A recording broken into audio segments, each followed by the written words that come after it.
Isang tanong naman po ng tipong subscriber po ang ating pong sasagutin. Kailan daw pwedeng pakainin ng pre-starter feeds yung mga alagang biik?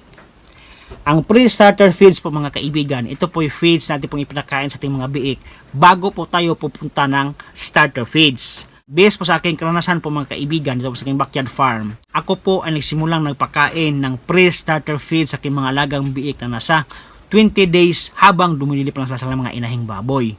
Pero sa mga araw na iyan, na 20 days, yung pre-starter feeds at saka booster feeds ay akin po yung inimix sila ng 50-50% ratio.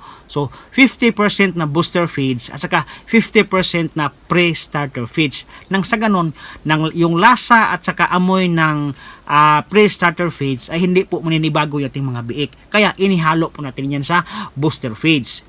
Yan po ay dahan-dahan po matikman at saka malasahan ng ating mga alagang biik pagdating po ng ilang araw po mga kaibigan. Kaya po pagdating po ng day 25 to day 26 sa mga panahon na iyan, ang aking mixture po yan ay 100% na po na pre-starter feeds. So bago walay 5 days, naka 100 na po sila percent ng pre-starter feeds ang kinakain sa mga alagang biik po mga kaibigan.